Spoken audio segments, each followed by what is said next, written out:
لساني امين يفقه قولي. امين امين.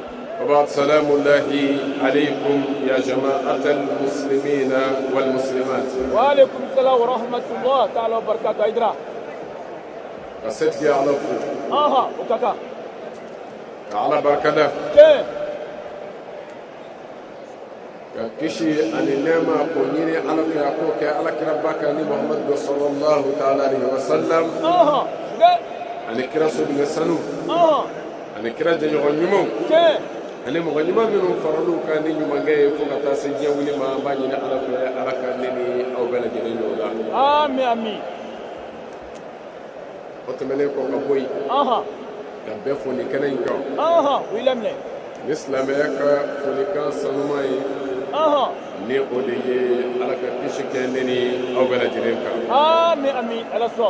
على كنا حمو بلا. آمين. على كان سبوا داما. آمين آمين. لبان ونمان بيعلى بلو على كون غاي. آمين آمين. قرطا وسا على تدو على كون دي أنا وما. آمين آمين. أنا جمانا نو خير بيعلى بلو على كادو كونو. آمين آمين. دكو منهم بي أكونو أولي بغي على يربي على كاولي. آمين آمين. لكن كاكا على يكما. آمين. يا لك ربرمي. آمين. صلى محمد وآله. وسلم أجرا. الحمد لله. أمي كنا منكم. لأن كنا ولا بالباي. لأن كابوني كنا وبلا جليني. ne o de wele ko ala ko kene ala kira ko kene jango kerengere na keremi na ya ka hormata ka boyata ne ala kira bay muhammad sallallahu alaihi wasallam ne alaka bangeli o ala fu o ala barkada Côte d'Ivoire, Abidjan Kono, لجمعية أنصار الدين الإسلام مكليني سيدي الشريف عثمان منان حيدري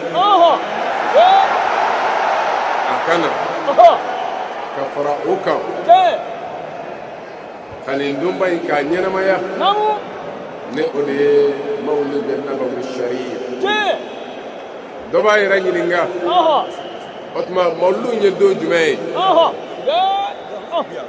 أمبي يلينغالي كلا جابي ودوبي مولودي الله أكبر دومبي وين مولودي مولودي مويه المولود عرب كان كورجيلا وين وبنجلي بنجلي نوي على كرايري الله أكبر أجرا المولد بنجلي على كرا بنجرا إسلامي إسلامي أدم الدين ويدوم بي ويواتي بي الله أكبر نعم أديدو جيما أودي عربي الأول كليتاري فلاي الرواية لا صنجامة كلا سلسركا نعم كذا من عربي الأول كليتاري فلالا كتاسي فو عربي الأول كليتاري فلا ورما يدو دون سرعة مولود سيدي الشريف عثمان منان حيدرة هاي كنسرة من الفرد الله من الصمد الله من القهار الله من الوهاب الله من الرزاق الله من المهي الله من المميت الله من المعز الله من المذل الله من الواحد الله من الماجد الله واحد الله لا إله إلا الله محمد رسول الله صلى الله عليه وسلم اقرأ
realized.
Aïta Noué.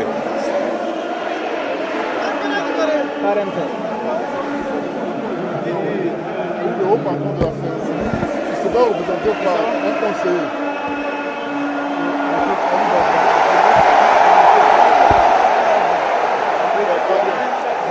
Il vient toi, vous êtes attendez-moi.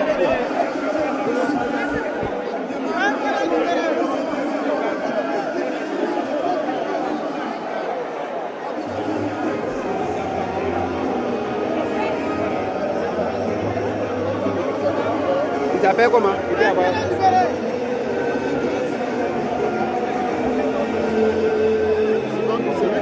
C'est lui qui va représenter. Celui qui me donne docteur Eugène Akao. D'accord, d'accord.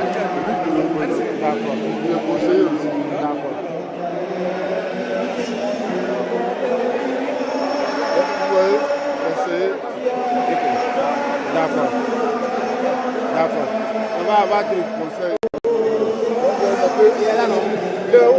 Il est en haut. Ouais, Il peut descendre. il est où? La place qu'on a fait.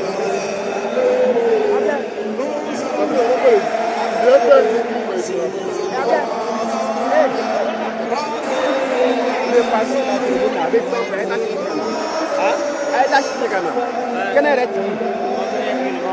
son frère. Il ne va pas faire le discours. Oui, mais non, il n'y a pas de Il Viens, on va le faire asseoir. Comment on appelle ça? Un fauteuil. Regarde ici là-bas.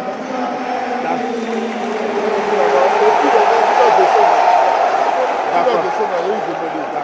S'il veut descendre, je suis à sa place en bas. Là, on ne verra pas. Il y a ma cara. Micro. Et là. Micro. Donc c'est bon. Oui. Vous avez noté? Oui. Voilà. Il a noté. Il va annoncer. A'udhu billahi minash shaitanir rajim. Bismillahir rahmanir rahim. Excellence, autorité administrative, religieuse et coutumière, honorables invités, chers frères et sœurs, membres et sympathisants de l'Ansar Din, c'est en ce jour solennel et béni que nous nous rassemblons ici au stade Félix Houphouët-Boigny, unis dans un même élan de foi et de reconnaissance pour commémorer la naissance de celui qui fut envoyé comme miséricorde pour l'humanité tout entière.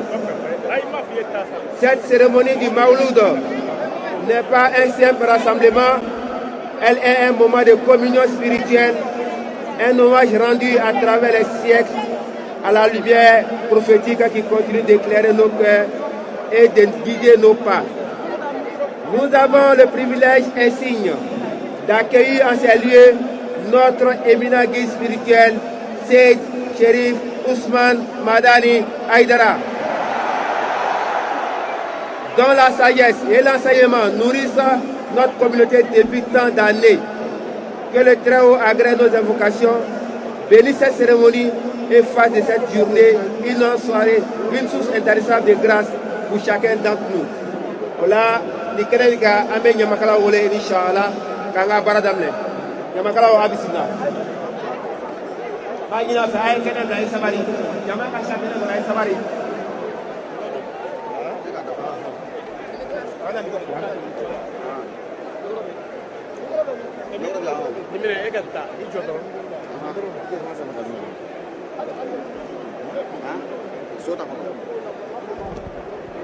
Hey, Iban de Ba madani de Iban Janfama Janfa de be horonya tie Tazo bashi mungila. Hiye Iban de Basitande Ani ba madani de. Iban Janfama o Janfa de be horonya tie Kwani wari kwa bismillah Kwani wari chauki bismillah Amusauki bismillah Kina na ikaso Ibori kaso Inani kaso haidara Pare ko kiki bismillah Njaijata Demba kunandi ko kiki bismillah Njaijata Ebora malila inana malila Côte d'Ivoire ni Mali ambe de be fa kele ni ba kele somate ka bo bien namo Moro Jabate walo da farao Côte d'Ivoire dugukolo ka jeli anya beto kiramandoyana jelu de fa kele ba kele nanjora ni kena ndunga anjora an fo joro la nanjora ni kenenga anjora badenge joro la me jeli almami konae wallahi bas da jela kele kolo ti to kolo jela min ti tara ma kele ziri nga jela je bela mini busuru wali sama karafe do ma kamana gwa karam dali jugu jatge no so ala kira ma moru kira je be ma shirif mi fara kira je be ma ala kira nona bla Asad Sherif Usman Madan Baya Haidra ananya makala naka kumati jaya ami turu di mogomba hakata bukmana sallallahu muhammadu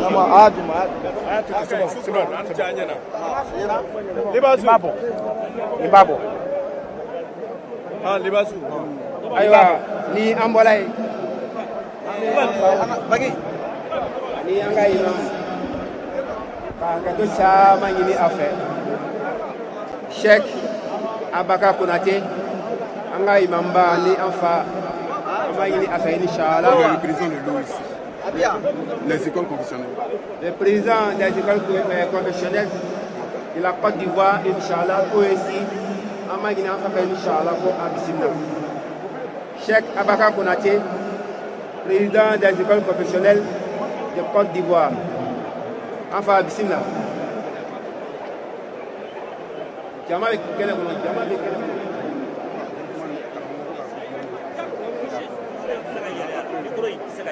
Allez-y.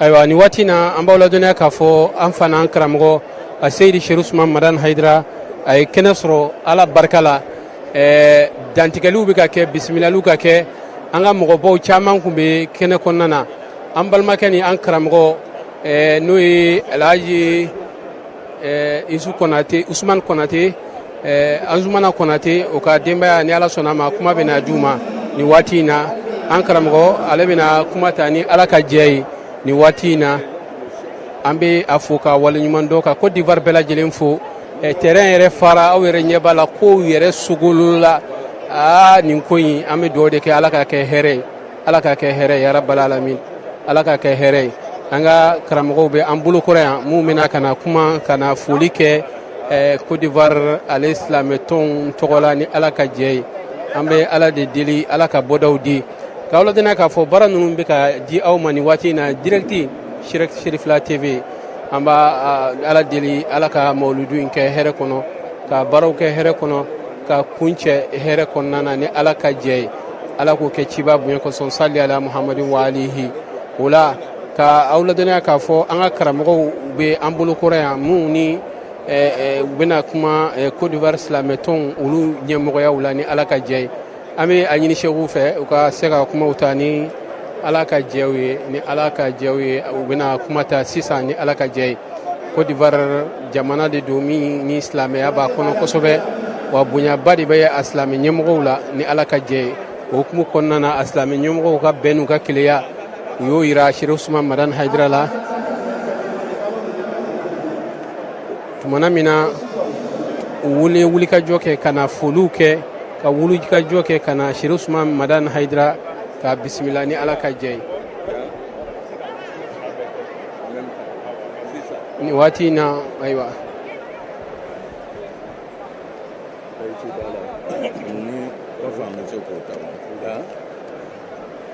ale bɛ ɲininkali kɛ la ko ni bɛɛ ti dɔ kan ne b'o don la n'a ta t'a don ne b'a nɛgɛ komi a y'a si aro la i b'a fɔ a bɛna bila kɔnɔ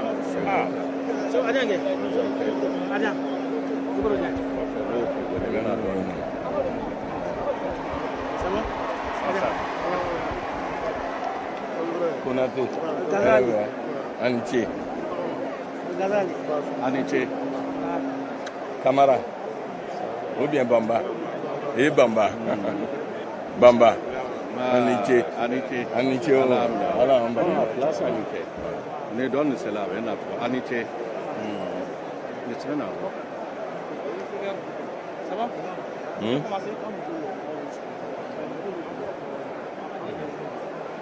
amle o ka min fɔ o bɛ taa nin kɛ na Sheikh Ayima ta wagati sera n'o k'a wele bɛ o de ye ko de o le ka ɲi kɛ a b'o dugawu kɛ wala a bɛna ya kuma min kɛ ni Sheikh y'a wagati sera a b'o ok bisimila wala Assalamu alaikum wa rahmatullahi ta'ala wa barakatuh. Wa alaikum salam.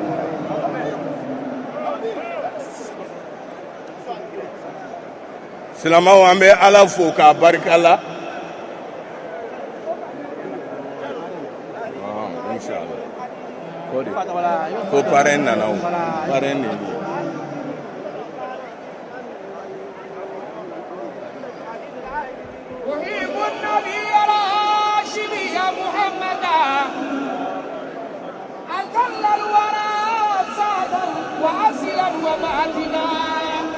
an b'aw ladɔnniya k'a fɔ kozim tɔgɔ la an karamɔgɔw bɛna kuma olu tɔgɔ de la ni waati in na kɛnɛ yɛrɛ denfaya bɛ an karamɔgɔ min bolo ni Sheikh Laji Njaye ale ye kɛnɛ sɔrɔ ni Ala ka jɛ ye Sheikh Laji Njaye ni mawuludu in denfaya bɛ ale de bolo ni waati in na an b'a fɔ k'a waleɲuman dɔn a sera kɛnɛ kɔnɔ ale de bɛ ka bisimila an karamɔgɔ fɛ ni waati in na a Seyidi Sharifu Ousmane Madani Haidara an b'a fɔ k'a waleɲuman dɔn an b'aw ladɔnniya k'a fɔ an bɛ Côte d'Ivoire Abidjan ni waati in na ka bɛn samedi ma fɛn min ye juillet kalo ale tile 25 san 2026 kadiri min kɔnɔna na silamɛya dɛmɛtɔ ansar bolofaraba min bɛ Côte d'Ivoire yan olu ka mawuludu o hukumu kɔnɔna na min ye a tako fɔlɔ ye Côte d'Ivoire n'i y'a jateminɛ depuis kuma in fɔra fo ka na se bi don ma labɛnw kɛra a la wulikajɔw kɛra a la cɛsiriw kɛra a la wa Côte d'Ivoire diinɛ ɲɛmɔgɔw u fana ma to kɔ u ye ko in ta k'a bonya ka a yanga ka tila ka u da ɲumanw don a la k'u ka hakilina ɲumanw don a la ka tila k'u ŋaniya ɲumanw don a la o de y'a to a ma kɛ jamana kelen ko ye n'a y'i diya i b'a fɔ ko nin kɛnɛ kan ko diɲɛ bɛɛ lajɛlen bɛ yen ka bɔ Côte d'Ivoire kɛrɛfɛduguw la ka bɔ Côte d'Ivoire kɛrɛfɛdugu caman na i n'a fɔ ayiwa fɛn min ye Burkina Faso i n'a fɔ fɛn min ye Niger ye i n'a fɔ fɛn min ye Benin ye i n'a fɔ fɛn min ye Ghana ye fo ka taa se Congo Brazza Congo Kinshasa Faransi nin bɛɛ lajɛlen mɔgɔ bɛ yan bi nin kɛnɛ ka mawuludu tɔgɔya la o la an b'a ɲini Ala subhanahu wa ta'ala de fɛ nin baara ninnu Ala ka an baraji a la o hukumu kɔnɔ an ka alimamilakaw bɛ an fɛ yan n'o ye Sheikh Anzumana Konate ka denbaya mɔgɔw olu de bɛna kuma an ka silamɛ diinɛw olu tɔgɔ la ni Ala ka jɛ ye an bɛna kuma d'u ma.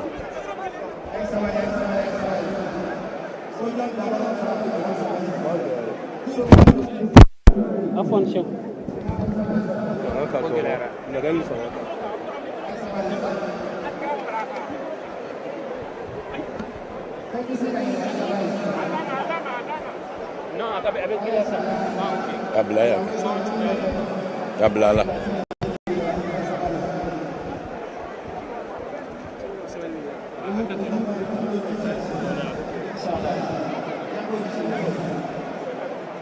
أيوة السلام عليكم ورحمة الله تعالى وبركاته. الحمد لله رب العالمين. أمي على فوق بركة مسامي كبيدام هرلا أننا كنا دوو كنيومبولو جامانا Côte d'Ivoire ta Nyamalo ani katakala sous-région Mali bola Burkina bola Niger bola mais an lo ni be mogo min ka lo yɔrɔ la n'an bɛ kuma kɛla ni mogo min ta kan ye o le ye Cheikhul Aïma Ousmane Diakité n'o ye COSIM président ba ye ale le k'an bila ka na k'an ye na lɔ a lɔ yɔrɔ la ka foli kɛrɛnkɛrɛnnen di an ka cɔnba ma ka foli kɛrɛnkɛrɛnnen di an ka serifu cɛ ma k'a ɲini a fɛ Cheikhul Aïma le ko ten ko a ye sabali ka duwawu kɛrɛnkɛrɛnnen kɛ Côte d'Ivoire ye parce que an k'a lɔ n'a ye duwawu kɛ duwawu bɛ minɛ an b'a dali Ala fɛ a bɛna duwawu min kɛ min kɛla ka kɔrɔ min yɛrɛ bɛna kɛ bi min yɛrɛ bɛna kɛ sini k'Ala kɛ ka duwawu nugu bɛɛ lajɛlen minɛ Ala m'o kɛla ye ayiwa an balima silamɛw a ko k'a ɲini silamɛw fɛ kɛrɛnkɛrɛnnen ma Sheikh Ousmane Madane Haidara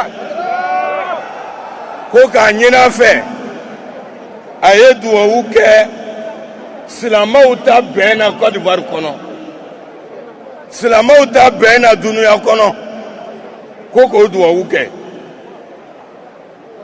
k'a ɲini silamɛw fɛ an bɛ yɔrɔ min na nin yan de tɔgɔ ye ko Stade Félix Houphouët-Boigny ko caman kɛla yan alhamdulillah an bɛ Ala fo k'a barika la a siɲɛ filanan nin ye n ta miiriya la ni Sheikh Sherif Madane Haidara a bɛna ka na kalan kɛ anw fɛ yan Côte d'Ivoire kɔnɔ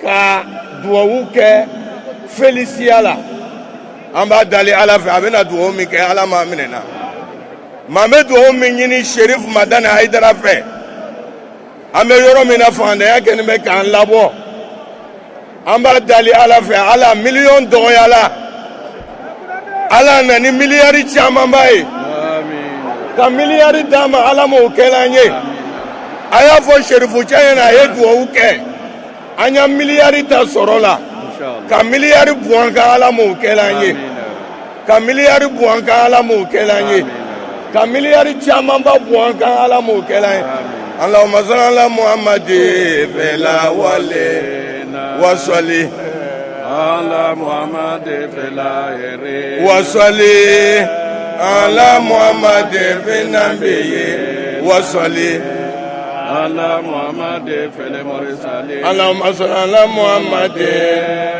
fil malailala inna salata ala nabiyyi Muhammadin fi najato le kole ambode muslimi fi rahmato le kole ambode muslimi wasali ilahi ma salami ala nabiyyi takunu lana fawza wa sa'ada Muhammad. Assalamu alaikum wa rahmatullahi ta'ala wa barakatuh.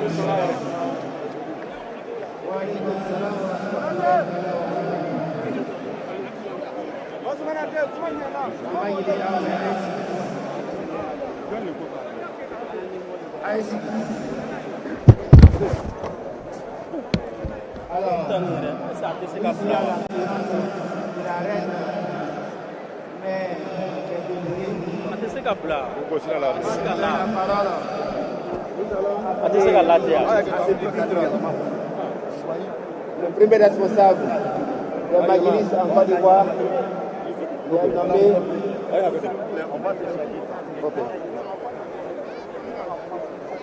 Attends demain.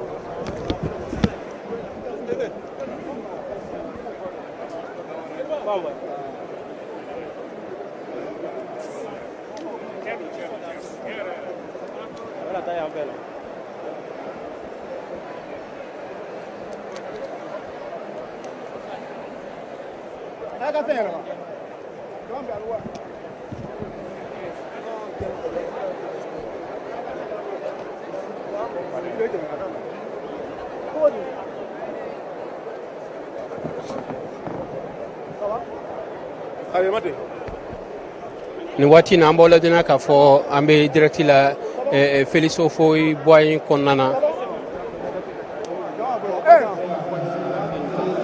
Félix Houphouët Boigny kɔnɔna na ayisa an bɛ tɛmɛ ni baaraw ye ni Ala ka jɛ ye.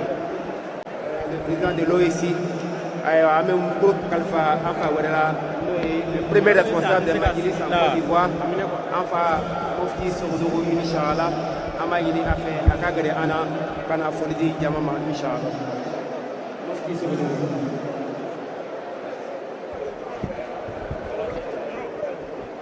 Ustaz Mufti Sogodougou ale de bɛna kuma ta ni waati in na Sheikh Mufti Sogodougou n'i y'a lajɛ ale y'an ka Sheikhuba ye Côte d'Ivoire yan a Seydi Cheikh Ousmane Madane Haidara a kanubagaba de don kabini karamɔgɔ sera Côte d'Ivoire yan a ma dogo wa fana maa de don min ni a ye karamɔgɔ kanu n'i y'a lajɛ an ka nali la yan 2024 kɔnɔna na ni terrain kelen gɛlɛya kun yera a sɔrɔli la Sheikh Mufti ale ye wulikajɔ kɛ min b'a to a bɛ se ka sɔrɔ hɛrɛ kɔnɔna na a baaraw bɛ se ka kɛ hɛrɛ kɔnɔna na cogo min na a y'o kɛ ale de ye maa fana ye majilisiw maa minnu bɛ yan n'o ye duguma kalan ka se ka fanga don a la ka barika don a la Côte d'Ivoire yan bi ale fana bɛ wulikajɔ la walasa o ko bɛ se ka ɲɛ cogo min na ala sɔnna a ma fana a bɛ labɛnw na télévision sow ka taa se o n'a ɲɔgɔnnaw ma a bɛ fɛ k'o baarabaw bɛɛ sigi sen kan min b'a to an ka kunu duguma kalanw tun bɛ kɛ cogo min na n'o ye ka tasuma da don ka kalanw kɛ o baara ninnu o ɲɛ cogo la hali sisan an bɛ tɛmɛ ni baaraw kɔnɔna ye an karamɔgɔ dɔ bɛ yen kuma bɛna di u ma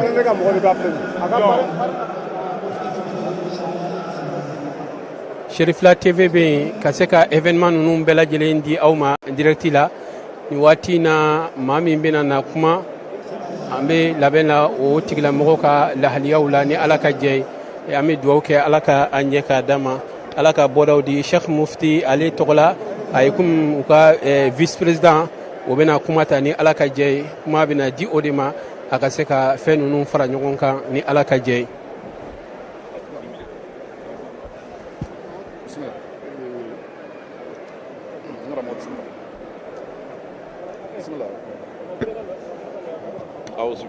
اللهم صل على محمد الأولين وصل على محمد في الآخرين وصل على محمد فينا يا رب صل على محمد في المرسلين لا إله إلا يوم الدين ردتي إلينا ردتي إلينا لولاه ما خرج المسلمون يا سري ما خرج المسلمون والله أعوذ بالله من الشيطان الرجيم بسم الله الرحمن الرحيم الحمد لله رب العالمين الحمد لله رب العالمين والعاقبة للمتقين أيوة أمي فوردي أمبرمان بلا جرمان كنيكا نمي بكونا شيخ بامبا سامس زمان فيس بريزان ناسيونال دي ماجريس ان كوت ديفوار aywa n bɛ kumana bi wulada in na an ka président ba de tɔgɔ la min ye cheikhul majalisi mufti abdurahmani sogodogo a tɔgɔ la ka baliman bɛɛ lajɛlen fo ka Côte d'Ivoire salama bɛɛ lajɛlen fo an balimakɛ Sherif Usman Madani Haidara a ka na jamana in kɔnɔ a diyara Côte d'Ivoire bɛɛ lajɛlen ye donc président tɔgɔ la ko ka alimami bɛɛ lajɛlen fo alimamu wulila k'i jɔ k'an balimakɛ an ka karamɔgɔcɛ kunbɛn kuma ɲuman na a show bɛɛ lajɛlen sabu n'an ko an bɛ show bɛɛ lajɛlen tɔgɔ wele yɔrɔ in na a bɛna kɛ baara ye donc en général Cheikhul Majalisi ko ka bɛɛ lajɛlen fo ani vice président min ye Basam ka vice président ye Laɲja ye ale bɛ nin kɛnɛ ka cérémonie yɛrɛ ka parrain o de ye Laɲja ye Laɲja ye ale yɛrɛ bɛ Majlisu ka vice président sabanan ye donc nin b'a yira an na k'a fɔ nin ye Majlisu yɛrɛ ka ko ye Cheikhul Majalisi nin ye a ka ko ye donc ka dunda bɛɛ lajɛlen fo maa o maa de n'a nana an ka serifukɛ ka ko la ayiwa Cheikhul Majalisi ko ka bɛɛ lajɛlen fo kɛrɛkɛrɛ ɲama k'an ka gouvernement fo an ka président ba min ye Alassane Dramane Ouattara k'a fo k'a ko ɲuman dɔn a ka soutien na an ka serifukɛ la ka bɛɛ lajɛlen fo ka bɛɛ lajɛlen ko ɲuman dɔn ayiwa Cheikhul Majalisi o kɛrɛkɛrɛ ɲama an bɛ serifukɛ fo serifukɛ jumɛn numu a Seydi Sherif Usman Madani Haidara cɛba ɲɔgɔn tan i baden ko k'i fo k'i ko ɲuman dɔn min ye Cheikhul Majalisi ye ani tɔnden bɛɛ lajɛlen ko an nisɔndiyara jama bonyala k'a ɲini Alahu Taala fɛ Cheikhul Majalisi tɔgɔ la a y'a yira inshallah sitigiya la nin kɛra terrain in kɔnɔ san wɛrɛ ni Alahu Taala ka san wɛrɛ d'a ma sitigiya la o b'a fɛ ka a Seydi Sherif Usman Madani Haidara a reçoit Mbipele a tɛ kɛ Féliciya kɔnɔ bilen o ye Cheikhul Majalisi yɛrɛ ka déchet ye. Assalamu alaikum wa rahmatullahi ta'ala wa barakatuhu. Wa bada daima wa bada barakama daima. Shukran. Assalamu alaikum wa rahmatullah.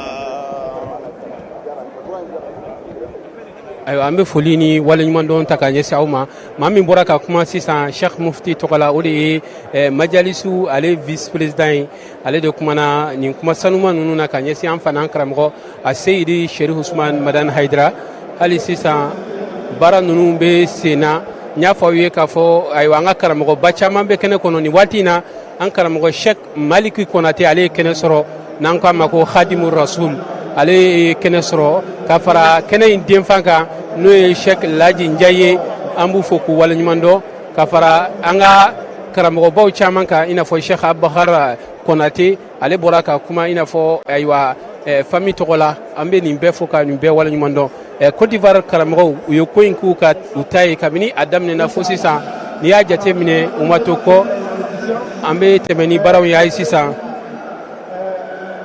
mɔgɔ min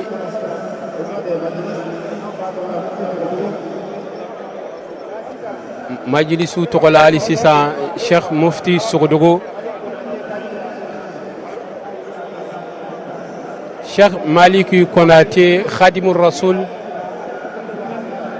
Cheikh Maliki Konate welelen don a ka se ka na kɛnɛ kɔnɔna na Cheikh Maliki Konate Tijaniya Khalifa ba ye an bɛ donni minɛ ko bi Côte d'Ivoire kɔnɔna na a ye mɔgɔw taribiya a kumana mɔgɔw fɛ a ye mɔgɔw bilasira i n'a fɔ aw b'a kalama cogoya mun na o la an b'aw ladɔnniya k'a fɔ an bɛ aw ladɔnniya k'a fɔ an karamɔgɔ Cheikh Maliki Konate ale de bɛna kɔnatuma ta nin waati in na ni Ala ka jɛ ye ayiwa kuma falenw bɛ sen na k'a dɔn maa min bɛna kuma Cheikh Maliki Konate tɔgɔya la ni Ala ka jɛ ye Cheikh Maliki Konate Khadimu Rasul ale de bɛna kuma an bɛna kuma di a ma nin waati in na kaw hakɛto ni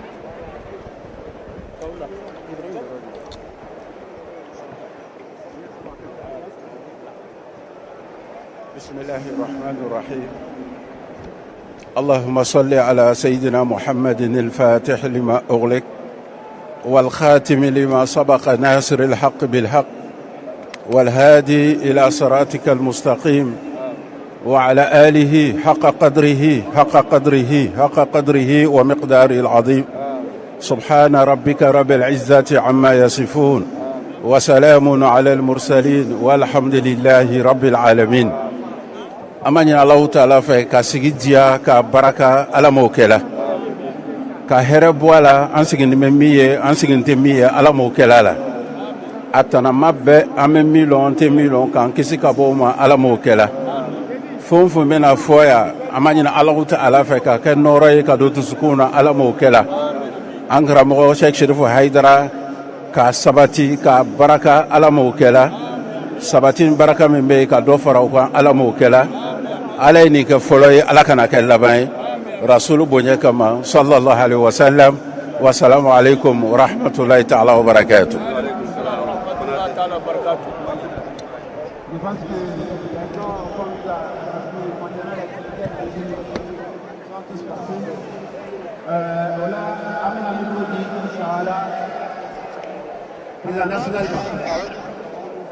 Le président national Elhadj Adama Sanogo, président national Adama Sanogo, allé de Côte d'Ivoire, Ansardine national Côte d'Ivoire, en même temps Ansardine international au Nyamroba Fanade Dou, ni Watina, section Bisaba Nikili, Aywa Obe, section Bisaba Aniko, Obe Almedonim na Côte d'Ivoire Jamana Kono. Nga président Adama Sanogo wati na ale de be fadi nyemgo ya fana de kono amba foka awale nyuman don ka barkada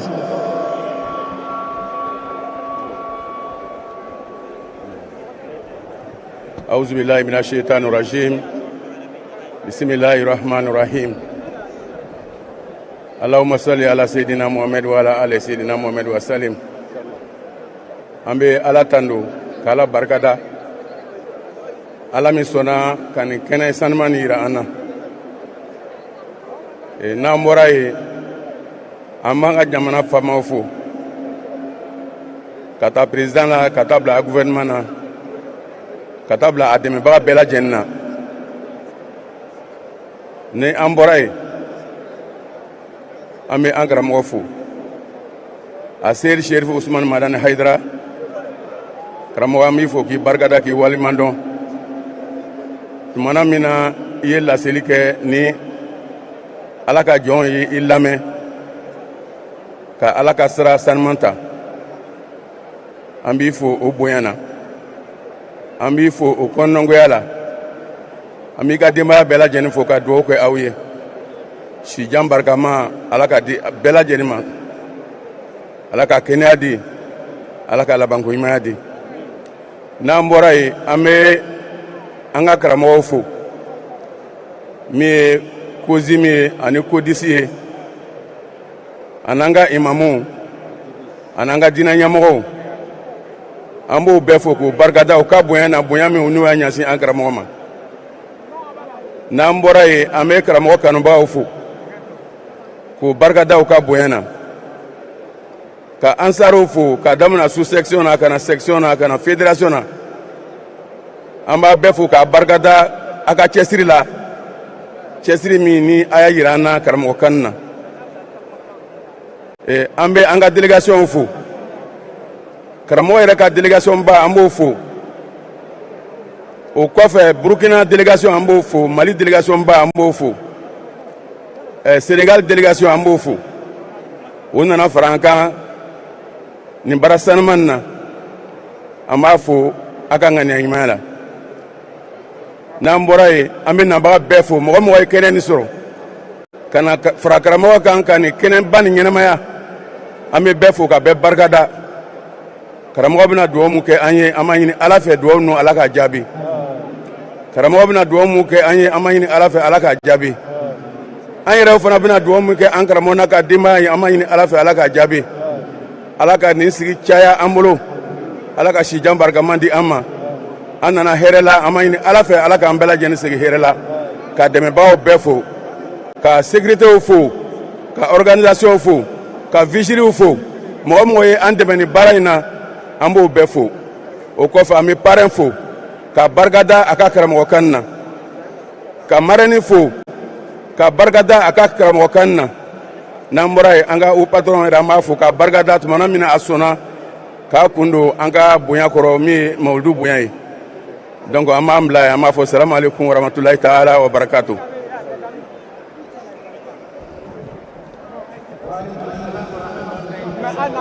an b'aw ladɔnniya k'a fɔ an ka fadi président ale de tun bɛ kuma na nin waati in na Adama Sako an b'a fɔ ka waleɲuman dɔn ka dugawu kɛ a ye n'i y'a jateminɛ a ka wulikajɔ n'a ka cɛsiri o de nana ni nin mawulidu in kɛli ye nin waati in na kuma bɛna di mɔgɔ min ma o de ye an karamɔgɔ Surakata Salamantaw ale de bɛna kuma fadi tɔgɔ la ni Ala ka jɛ ye an b'aw fɔ k'aw waleɲuman dɔn nin waati in na aw fɛn fɛn bɛ k'an lajɛ jamana in kɔnɔ jamana in kɔ kan ka Ala subhanahu wa taala deli an ka jamana ninnu Ala ka basigi don a kɔnɔ ka hɛrɛ don a kɔnɔna na président Surakata Salamantaw ale bɛ ka na maa min b'a nɔfɛ o de ye Mali président Elhaji Modibo Jalo ka taa se fɛn min ye ayiwa Congo Kinshasa o président Alhaji Musafa Sila Congo RDC président ale fana bɛ u nɔfɛ nin kɛnɛ in kan président Surakata Salamantaw an bɛna kuma d'a ma nin waati in na.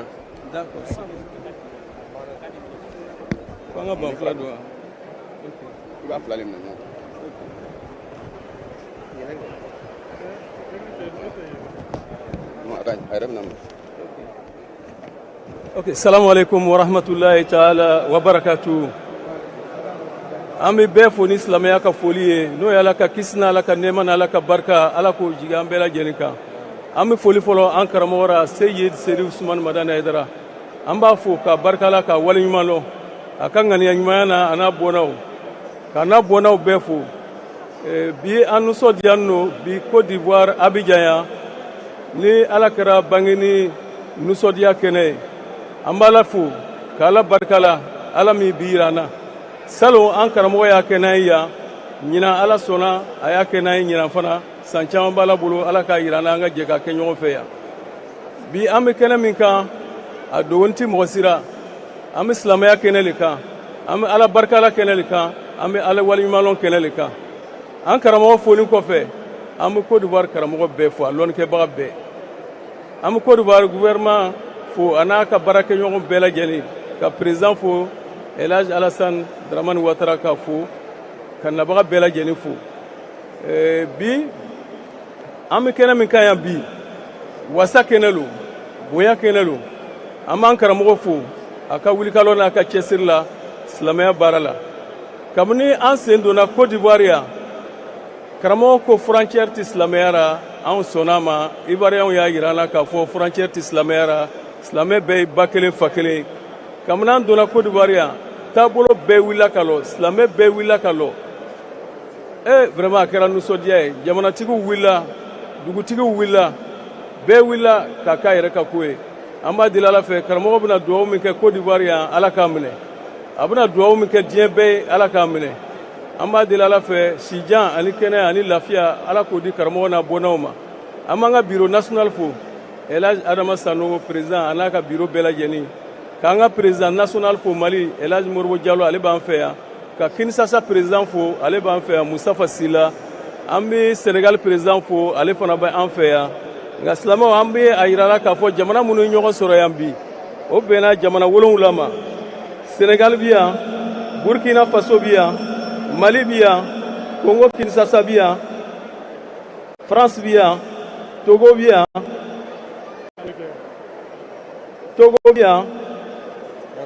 Angleterre bi yan ani France ka fara Côte d'Ivoire yɛrɛ kan jamana 8 ora an b'a deli Ala fɛ bɛɛ ɲuman na hɛrɛ la Ala ka bɛɛ ɲuman segin hɛrɛ la baara minnu bɛna kɛ Ala ka kɛ an karamɔgɔ sago ye Ala ka kɛ silamɛw sago ye Côte d'Ivoire Ala ka bɛn sabati a kɔnɔ Côte d'Ivoire Ala ka bɛn sabati a kɔnɔ Mali Ala ka bɛn sabati a kɔnɔ Burkina Ala ka bɛn sabati a kɔnɔ Niger Ala ka bɛn sabati a kɔnɔ an b'a deli Ala fɛ jamana ninnu Ala ka bɛn sabati a bɛɛ kɔnɔ Ala ka bɛn sabati diɲɛ bɛɛ kɔnɔ Ala ka ɲɔgɔn kanu sabati diɲɛ bɛɛ kɔnɔ degun bɛ diɲɛ kɔnɔ an b'a deli Ala fɛ Ala ka wuli degun bɛ diɲɛ kɔnɔ an b'a deli Ala fɛ Ala ka wuli an karamɔgɔ jamanaw ko n'an sera yan ko an ka ɲini fɛ i ka duwawu kɛ i kana ɲina i ka duwawu kɛ bɛɛ lajɛlen ye ala ka hɛrɛ kɛ diɲɛ bɛɛ lajɛlen ye ala ka bɔdaw d'an ma sɔli ala rasulul karim.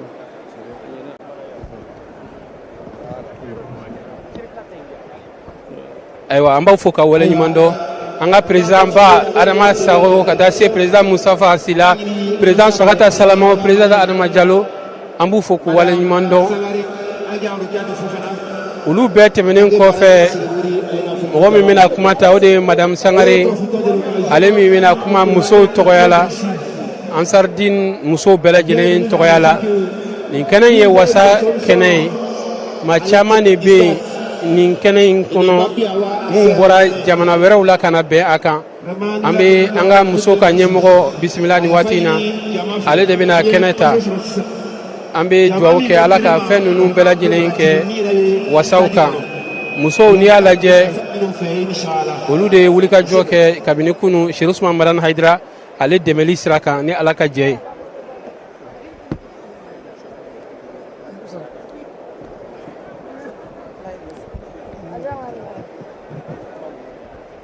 Bismillahi minash shaitanir rajim.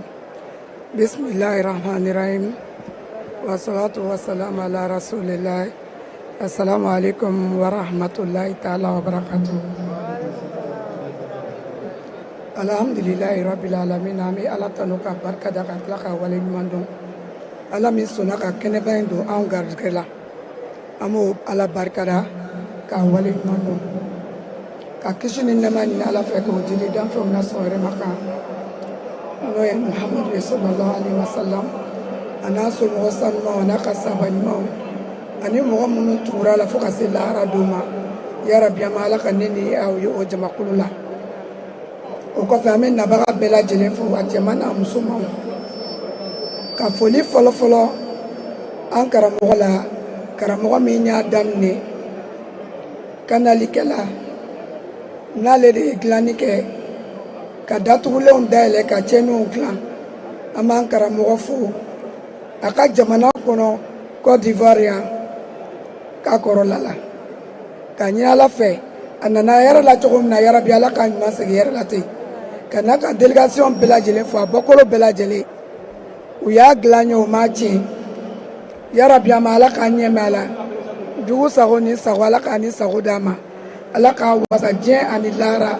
ala kana malo ala kana labila o kɔfɛ ka an ka international fédération section sous section mɔgɔ mɔgɔ n'o ye ɲɔgɔn sɔrɔ nin kɛnɛ in kɔnɔ yan an b'an ka Sheikh Ayima fo a n'a ka jamakulu bɛɛ lajɛlen ka olu jamakulu bɛɛ lajɛlen fo o kɔfɛ ka ɲini ala fɛ sijan ni kɛnɛya jeunesse minnu bɛ yan dunan fɛn o fɛn n'o bɔra diɲɛ yɔrɔ yɔrɔ ka yan lasɔrɔ an ka foli b'a bɛɛ lajɛlen ye musow tɔgɔra ka bɔ ka karamɔgɔ fo ka barika da ka tila ka wale ɲuman dɔn a kɛra anw ma ɲɛmɔgɔ ɲuman ye ya rabbi ama ala ka jugu sago ni sago ala ka karamɔgɔ sago k'a ye ala ka wasa diɲɛ ni lahara a hami ye faso ko ye ya rabbi ama faso ala k'a suma ala k'a kɔlɔsi ala k'a latanga ka nabaga bɛɛ fo a nana a yɛrɛ la cogo min ala ka bɛɛ lajɛlen ɲuman segin an b'a ɲina an ka autoritéw kɔ an b'u fo fo ka an ka président république ma Dramane Ouattara ala ka yɛrɛ k'a ɲɛ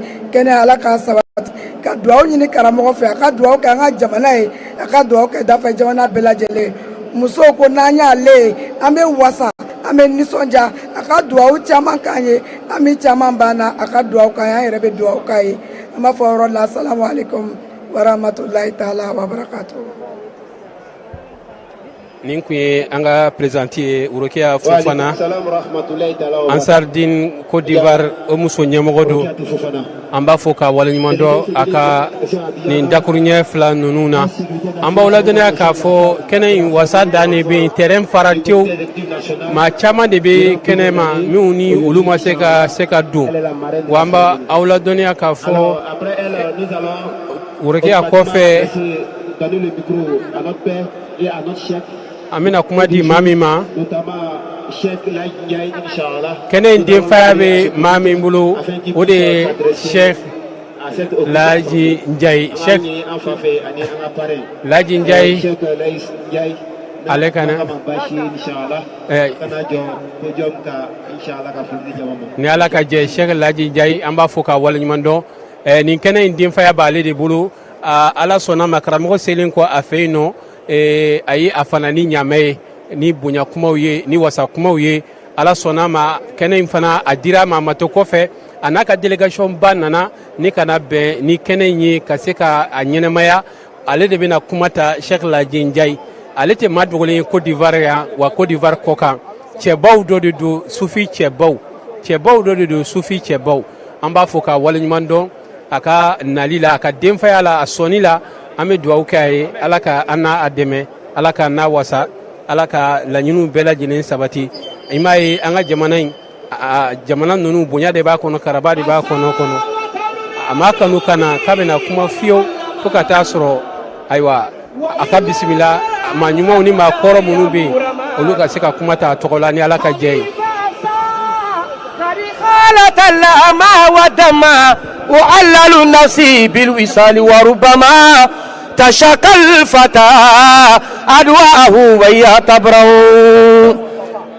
هو الخير داعي إلى خير ملتي كريم جليل من كرام وإلة أو الفخر من وجعين هب وخلة تحلت به الأيام آسن إليتي أليس الذي عزى المفاخر والأولى بما نص من عي الكتاب وما تلا وعنا يدنى في المكان الذي اعتلى أتم الورى جاء وأبعر مولا له مدون يجلى وشفاعة تقبل.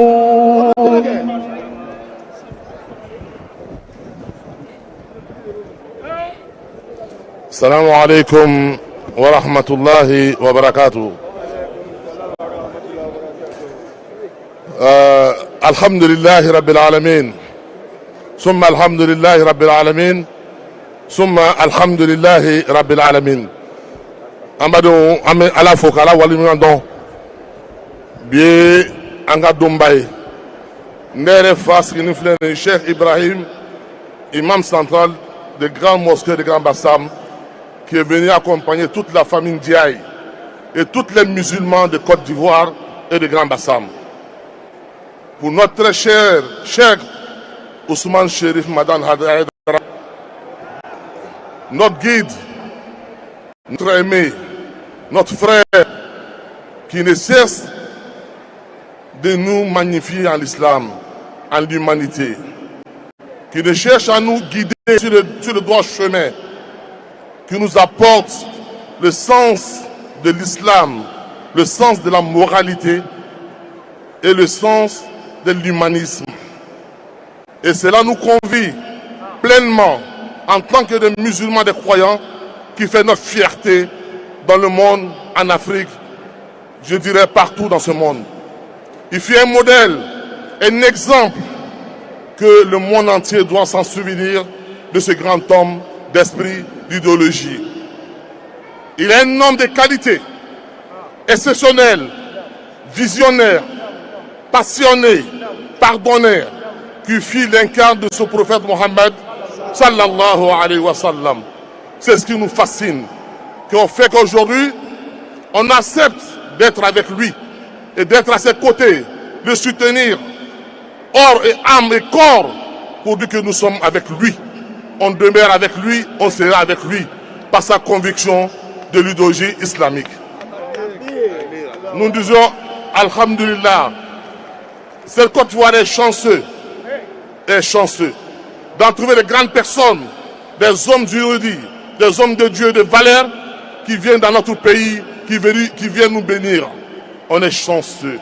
Qui viennent prier pour la Côte d'Ivoire, on est chanceux. Pour prier pour le chef d'État et tous les habitants de Côte d'Ivoire, nous vous disons merci. Cet honneur que vous avez donné à la famille, à la communauté musulmane de Grand Bassam, nous sommes heureux et fiers. Nous compatirons avec toi tant qu'on vit. Tu es notre modèle, tu es notre exemple, et nous tombons avec l'amour du prophète Mohammed sallallahu alayhi wa sallam. Et je suis là avec la voix de mon père, qui est Cheikh Dr Al-Hadi Ibrahim, qui me charge de dire, tu es un enfant béni.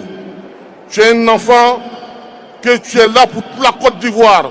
Pas pour être un enfant, mais c'est la manière de dire, vous êtes un grand homme d'idéologie. Et c'est ce qui a fait que tout ce monde, tu le draines, sans le chercher, sans le vouloir, parce que tu as été destiné pour ça. Et tu l'as suivi. Nous te disons merci.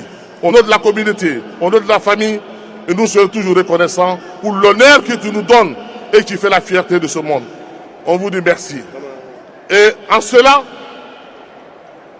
on ne va pas aller plus long. On a tout à prendre avec toi. C'est sur ces quelques mots qu'on va s'arrêter pour saluer tout le monde.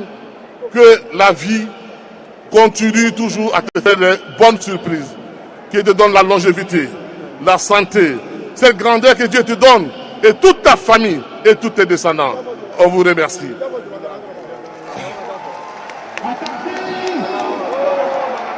Koga kuma bamanangana ame anga shirifu chefu no anga sheku e ambeka shekilo parce que par le nom shérif Allah le kukorota. On ne demande pas être shérif, mais on est shérif. Allah le coquet. Donc Allah ka umu badi tanga jamana kono kana jamana kono bi amero mina kana duo ke Côte d'Ivoire mi a ele fana ka jamana ka duo ke président ka gouvernement en bafu mo be wuli ka ta féminine no nani soro fay igaina Côte d'Ivoire le gaina Afrique le gaina Islamia le gaina Islamia le gaina abe mina di en benyabala aka nobo mo kan ke jigi la kan ama fa ama fa ba ako ala anikra mun fana ba mbolo wa man yuti illa wa rasula faqad faza fawzan azima ala ka joro dalama kuma chama be me mo degununu sunan kan ka kuma sisa fosini dote la doka adamade loni ni ba ki ake ban nafabi o ka boni fembe al ilmun miftahun kullu babi mo be fem boshila me ka mi do o se ko boshila inna kaka assalamu alaikum wa rahmatullahi ta'ala wa barakatuh.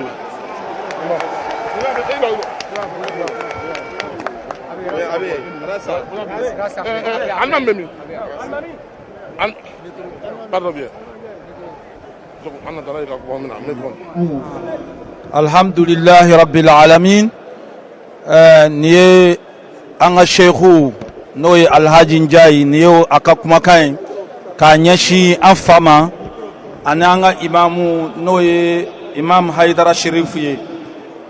Ni yɔrɔ nin baara min kɛla nin ye baara ye mun bɔla Njayilakaw la mais jamana ni masakɛ fɔlɔ n'o ye président Ofoyi Boigny a ye Yakuba Njayi wele yan ka na dugawu kɛ jamana nin ye nin yɔrɔ kelen nin kan kuranɛ jigila an faw y'a fɔ an ɲɛna siɲɛ 4 yan 1960 terrain nin kɔnɔ yan donc ni an fa ani Ansor Din n'olu ka maaw ci tugun k'a ɲɛsin duni ma o tɛ ko kura ye o ye ko kɔrɔ le ye o ma fili ya rabbi fɛn minnu fɔla a mɛtulo ala k'a d'an ma Côte d'Ivoire silamɛya ala k'an don da kelen fɛ ka bɔ da kelen fɛ ala k'an sabati ala k'an fa mɛn an ɲɛna ala k'an fa mɛn an ɲɛna wa sallallahu ala sayyidina wa nabiyina muhammadin wa alihi tayyibina tahirin.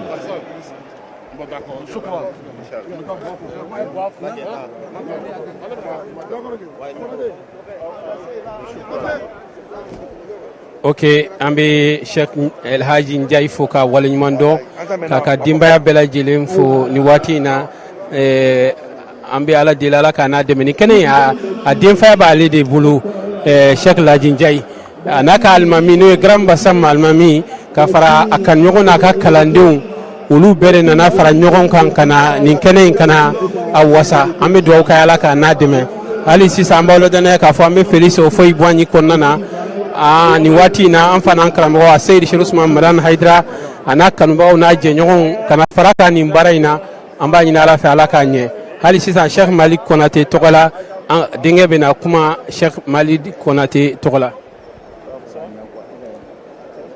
أعوذ بالله من شر الشيطان اللعين الرجيم بسم الله الرحمن الرحيم اللهم صل على سيدنا محمد الفاتح لما أغلق والخاتم لما سبق وعلى آله حق قدره ومقدار العظيم أمي كمانا أنا باري مي أنكر مغول لاجنجاي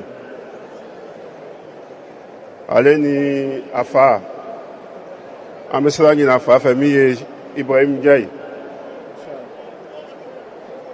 Ndiaye ale Laji Ndiaye faye ka fara Laji Ndiaye balimaw bɛɛ lajɛlen kan ka fara basamukaw bɛɛ lajɛlen kan Fami Ndiaye Ala ka min nɔgɔya o ma duwawu ɲini bolo ma adamaden bɛ nisɔndiya yira ni cogoya bɛɛ ye i bɛ nisɔndiya yira ni kumakan ye i b'a yira ni dɔn ye i b'a yira ni pɔsi kɔnɔfɛn fana ye Laji Ndiaye a ma se ka dɔn dɔrɔn de kɛ sinɔn a ka yira ni kumakan ye a sera ka fɛn min sɔrɔ ani a fa Sheikh Ibrahim Ndiaye a n'a balimaw bɛɛ lajɛlen o de bɛnna dasi n'an ma da jan an t'a fɔ dɛ o de bɛnna 10 millions an ka parrain ka 10 millions de sɔrɔ a ka bonya min di ko ka di Ansardine ma Côte d'Ivoire Ansardine o de bɛnna dasi million 10 an bɛ an balimacɛ wele min ye Sherif Ahmad Tijani Haidara a bɛ na an bɛ bonya d'ale ma a bɛ taa yɔrɔ min na a b'a lase inshallah.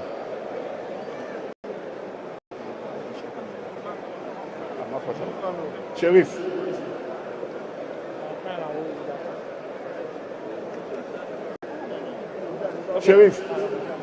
karamɔgɔ ka wari tɛ dɛ ko Ansardine t'ale bisimila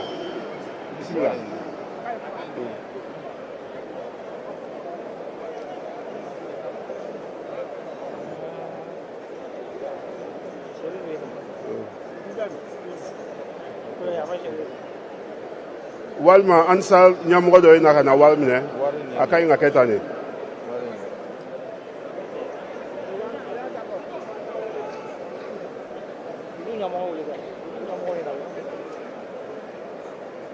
ne kan sa dɔrɔn ne ko ni ɲɛmɔgɔ fɔlɔ mɔgɔ bɛɛ na ale b'a dɔn ne tɛ fɛ ka dɔn ah ok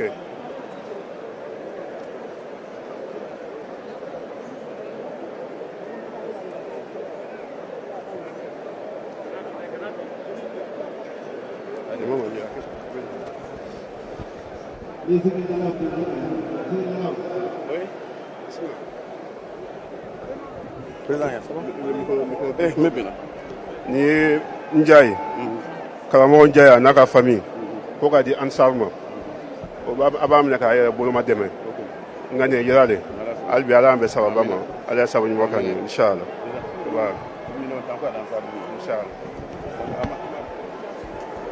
an b'aw ka ɲini Ala fɛ Ala k'a sara a ye karamɔgɔ bonya Ala k'a bonya an n'u ye karamɔgɔ denw de ye ni mɔgɔ min ye an fa bonya an tɛ sama bonya wɛrɛ nɔfɛ an bɛ foli k'a ye Ala k'a bɛn kelen ma sɔli ala rasulillah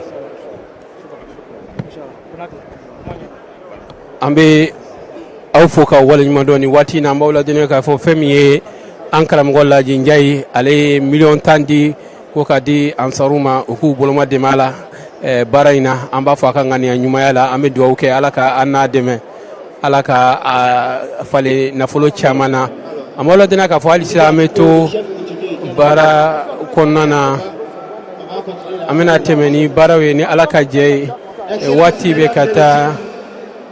Cette cérémonie du Baoulou se tient sous le très haut patronage de M. le Président du Conseil économique, social, environnemental et culturel de la République de Côte d'Ivoire, le docteur Eugène Aka Aoulé.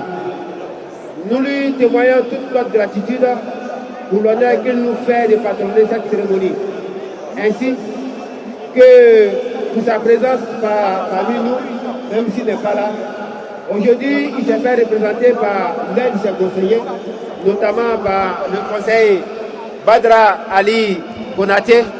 Alors, monsieur le conseiller, tout le stade vous attend. C'est son secrétaire général. Ok. On nous fait comprendre que c'est le secrétaire général du docteur Ejen Aka Aoulé, qui est le président du Conseil économique, environnemental, culturel de la Côte d'Ivoire. Alors nous invitons monsieur le représentant du président, Inch'Allah, de venir à ce pupitre afin de faire son allocution, Inch'Allah. Monsieur Ali Badra Konaté, secrétaire général du docteur Ejen Aka Aoulé. Ejen Aka Aoulé est le patron de la cérémonie. Il est le président du Conseil économique, social, environnemental, culturel de la Côte d'Ivoire, Inch'Allah. Ola Badra Ali Konaté, allez le Nakwasisan, Ame Foli di Ama. Sungaro Tei, Nama Bouyake Ansarui. Chaque mois de Ramadan, Abe Bouyake Ansarui. Badra Ali Konaté, Inch'Allah. Bismillah.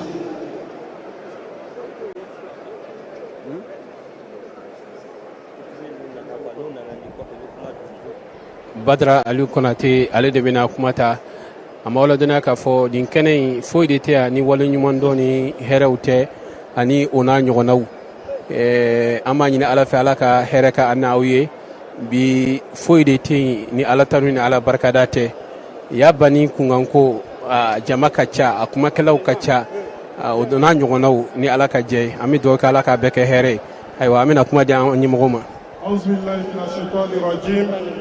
Bismillahirrahmanirrahim.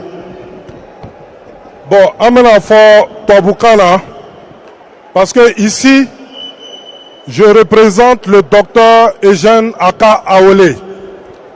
Et c'est le président d'une institution, donc je suis obligé de lire son discours.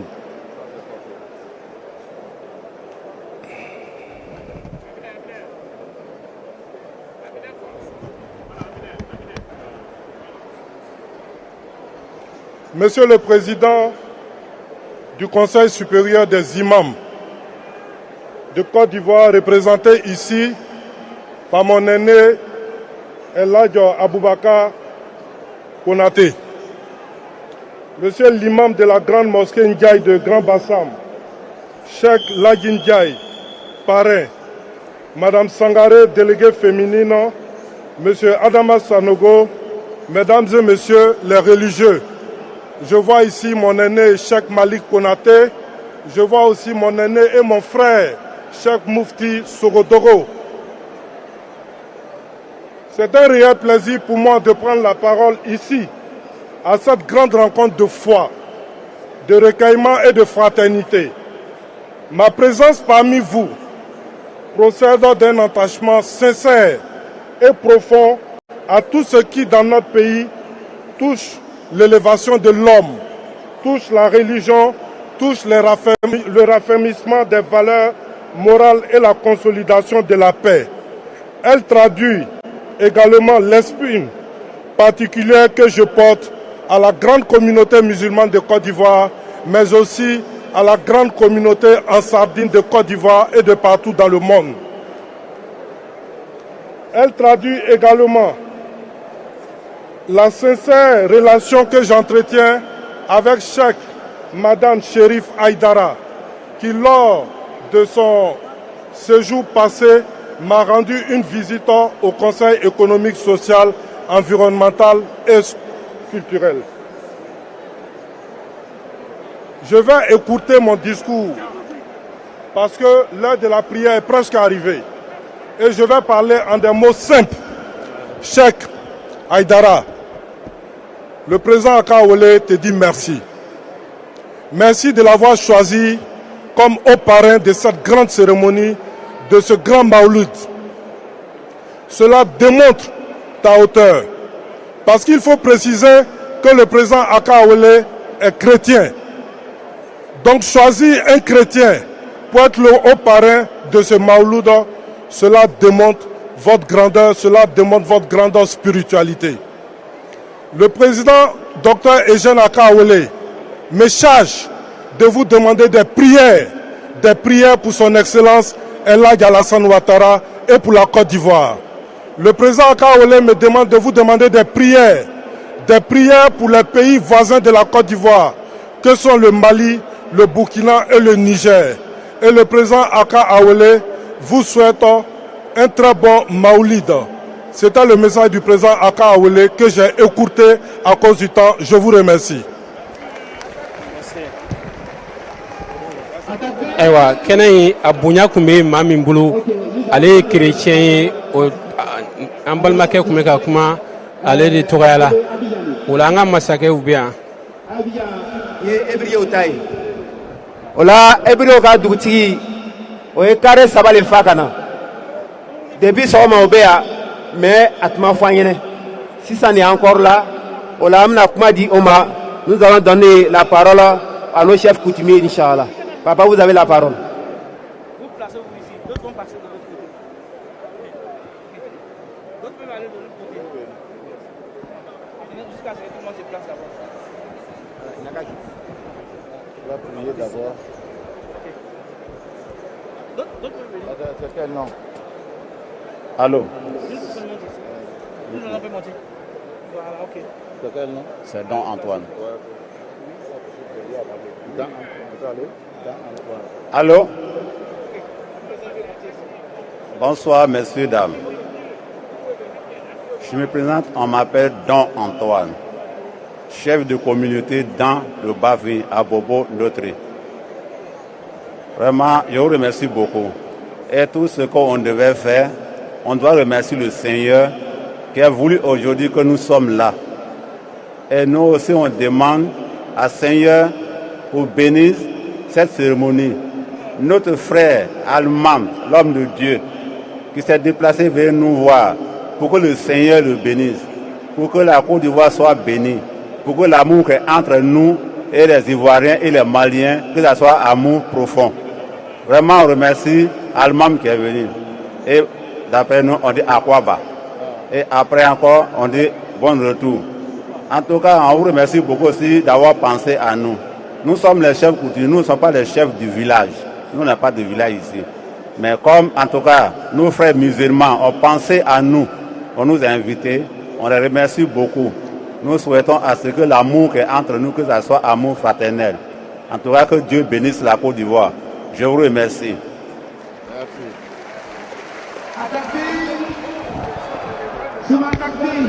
Ayiwa an b'aw ladɔnniya k'a fɔ hali sisan. Merci à vous, cher père. Merci pour votre présence. Il y a une déclaration à faire? D'accord, allez-y. Prenez le micro. Allô, allô. Non.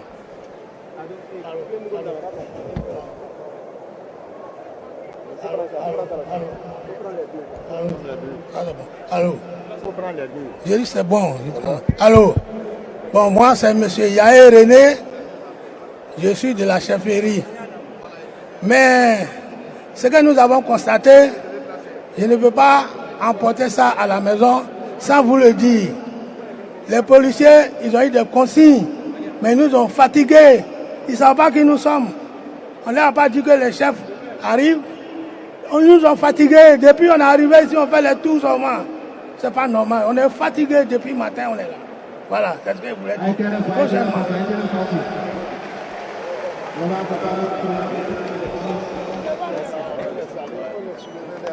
Et merci pour votre présence. C'est Dieu de faire une dédication à la Alors, ça passe bien, ça passe pas. Si ça passe bien.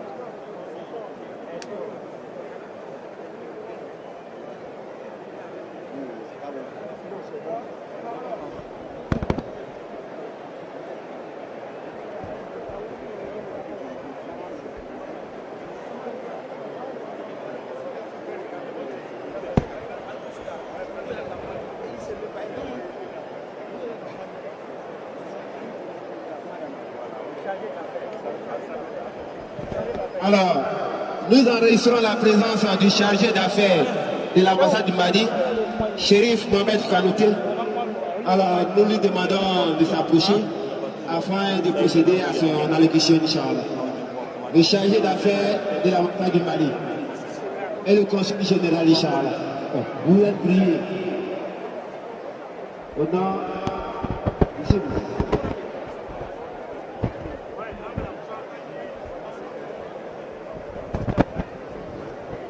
أعوذ بالله من الشيطان الرجيم أعوذ بالله من الشيطان الرجيم بسم الله الرحمن الرحيم أنت لنا هرلا على كانسي هرلا أن يمان ننا على كان يمان سكي كدم أو يمان سرا. Bonsoir tout le monde.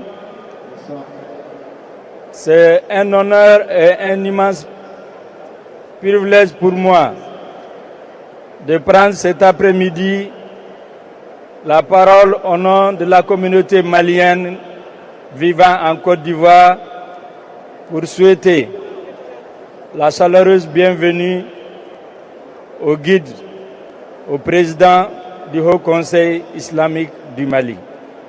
Monsieur le Président, soyez le bienvenu.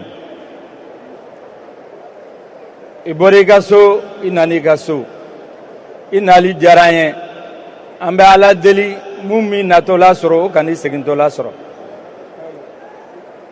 C'est pour nous un énorme plaisir car votre présence au-delà de l'aspect spirituel constitue un élément important pour renforcer davantage le ciment qui lie le Mali et la Côte d'Ivoire. L'occasion est donc bonne pour nous de vous demander de bien vouloir continuer et avec vous, tous les autres guides spirituels, à faire des prières pour le renforcement de cette unité. Le Mali et la Côte d'Ivoire ne sont et ne doivent faire qu'un seul pays. Aujourd'hui, il peut y avoir des difficultés, mais ces difficultés sont passagères. Donc ensemble, agissons pour que la paix revienne, pour que l'entente revienne entre les deux pays. Prions et continuons à poser des actes concrets pour que nous puissions davantage profiter de ces liens culturels, spirituels et séculaires qui lient le Mali et la Côte d'Ivoire. Comme on le dit, c'est les Djatigi ici. À Kouaba, Monsieur le Président, bon séjour et bon retour. Ambe befo, ambe Côte d'Ivoire nyamro fo, olumu nyato malien beya, hera ni lafiala. Wa agaga nana ni nyoko jamana, anku fo ku walu nyumandon. Merci aux autorités et à la communauté ivoirienne qui accueille si heureusement les millions de Maliens qui vivent en paix en Côte d'Ivoire. L'occasion est donc bonne pour que nous leur rendons grâce et nous leur remercions pour cette hospitalité légendaire. À Kouaba, merci beaucoup. Que Dieu bénisse le Mali, que Dieu bénisse la Côte d'Ivoire, que Dieu bénisse les peuples maliens et ivoiriens. Je vous remercie de votre aimable attention. Merci beaucoup, monsieur l'ambassadeur Chéri Mohamed. Alors, Amé, à Katoni, fait. Normalement, après l'allocution du patron, on devait donner le micro directement au guide. À cause des dispositions, il a pris un peu de retard, donc Inch'Allah, il fallait qu'on rattrape ce retard, Inch'Allah. À me profiter qu'à folie dit Ibrahim Sontama, Calif général Moussafa Sonta Dengelou, en Balmaché, avec Kenesra Inch'Allah.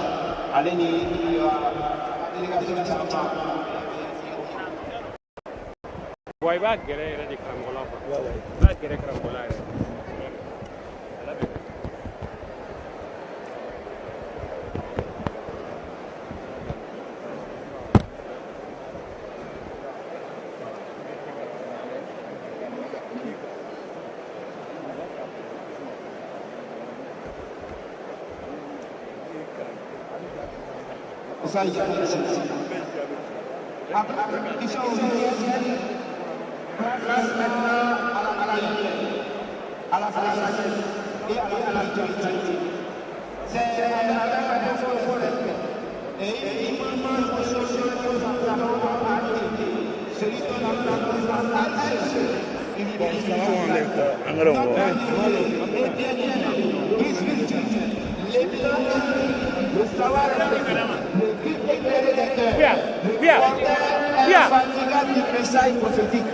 Celui dont la voix résonne bien au-delà de nos frontières et dont l'enseignement a guidé des générations entières vers le droit chemin. Homme de foi, de savoir et de sagesse, artisan inlassable de la paix et de l'unité entre les croyants, serviteur dévoué de la parole divine, Seyd, Chérif, Ousmane, Madani, Haïdara. Et parmi nous ici, Inch'Allah, nous allons donner le micro à Cheikh Diatta afin qu'il annonce officiellement. Cheikh Bismillah.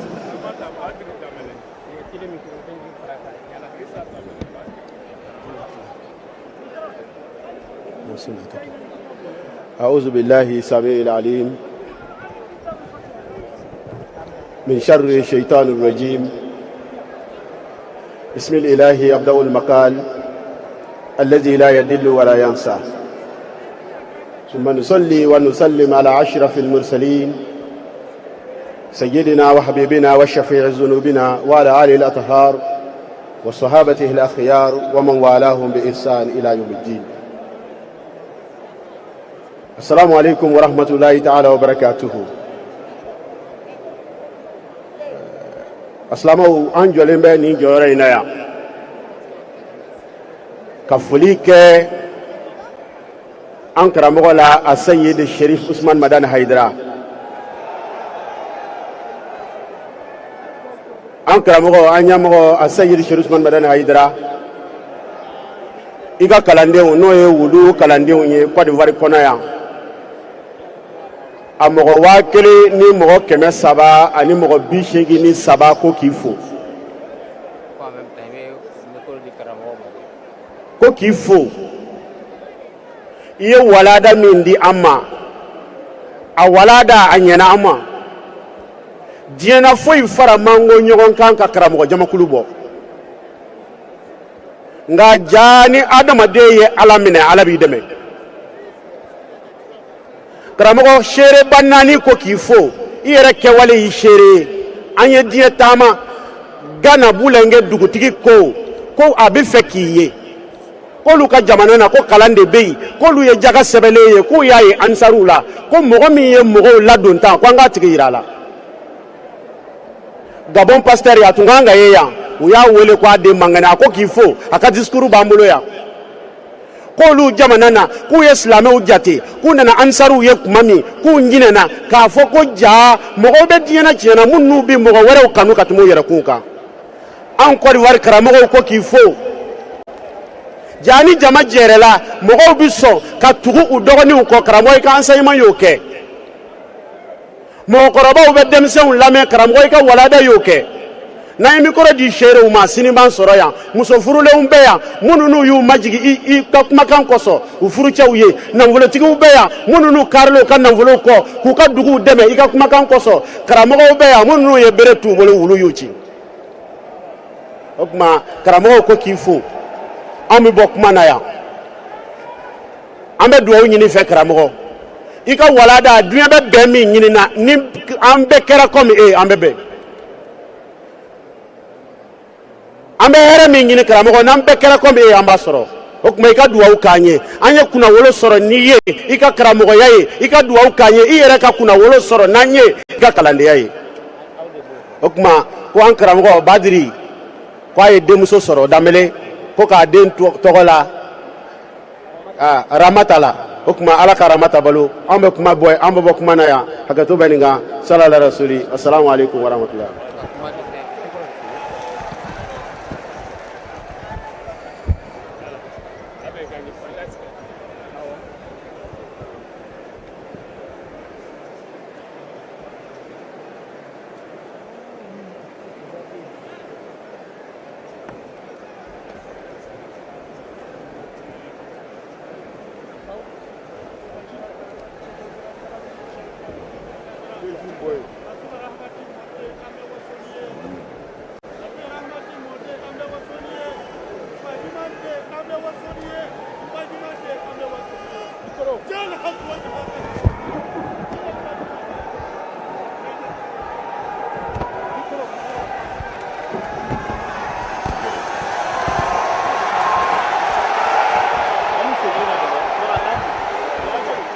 Allah te Allah yɔrɔ la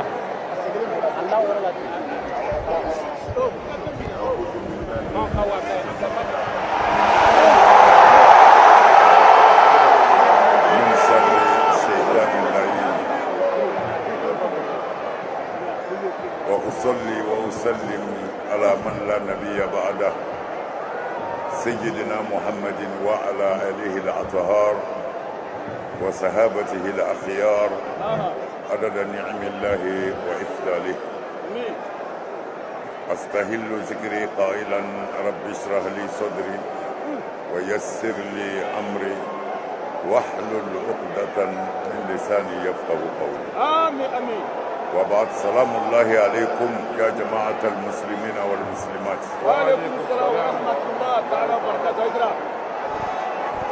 أسلموا. نعم. نكاب ماتنا جايا. أي. أنكر مغمن كمانا. ويواساكي. من كنا نوني نيو hinɛ minɛ kɛnɛ de ye ani silamɛya kɔrɔta kɛnɛ ani ɲɔgɔn dɔn kɛnɛ ani ɲɔgɔn dɛmɛ kɛnɛ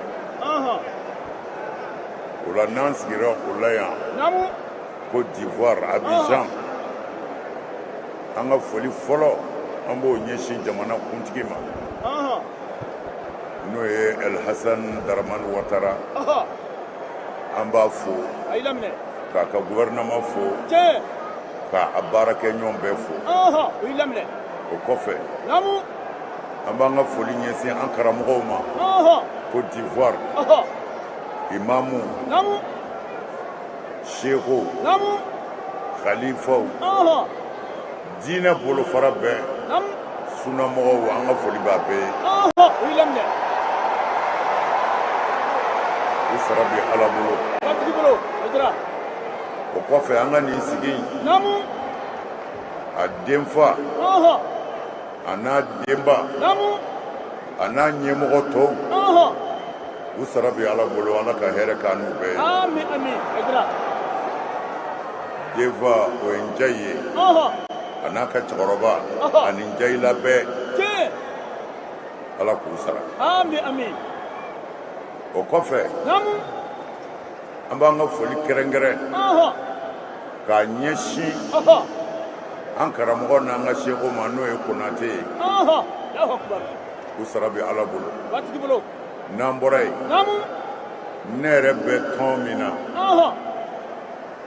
n'o ye mufti ka jɛkulu ye mufti yɛrɛ bɛ n bolo yan n ka foli b'a ye a sara bɛ Ala bolo kunu a sara bɛ Ala bolo bi a sara bɛ Ala bolo Ala k'a sara hɛrɛ a nisɔn ka di n'an bɔra yen an karamɔgɔ bɛɛ an ka foli b'a bɛɛ ye an ye min tɔgɔ fɔ an ma min tɔgɔ fɔ Ala b'a dɔn a bɛɛ ɲɛ b'an dusukun na yan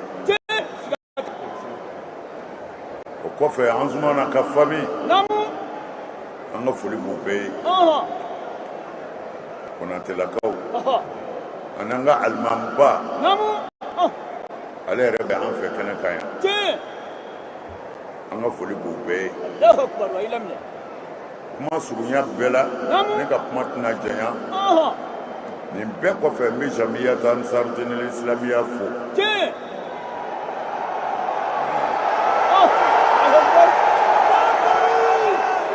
k'u waleɲuman dɔn k'u barikada u ka cɛsiri ani jija la Ala ka diinɛ dɛmɛni na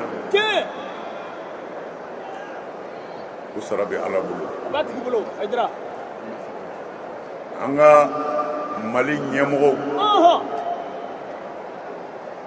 k'a daminɛ maliyɛn jɛkulu kɛ ka ɲɛmɔgɔba la n'o ye sirifikɛ ye a ye bonya min k'an ye Ala de b'a dɔn a sara bɛ Ala bolo an ka foli bɛ an ka ambassadeur ye ale de bɔra ka kuma sisan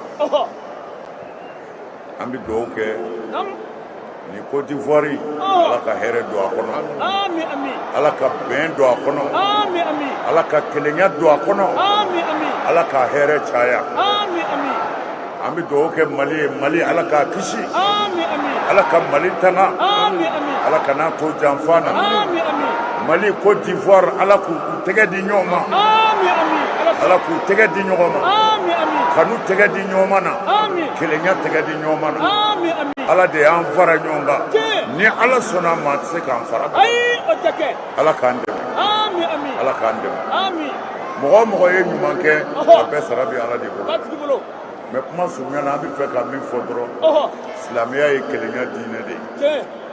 Ni a gɛrɛla Ivoire karamɔgɔw la, ka gɛrɛ Ivoire alimamiw na, ka gɛrɛ Ivoire kodɔnnaw na diinɛ sira kan, a y'u ɲininka ko diinɛ donna Côte d'Ivoire cogo di?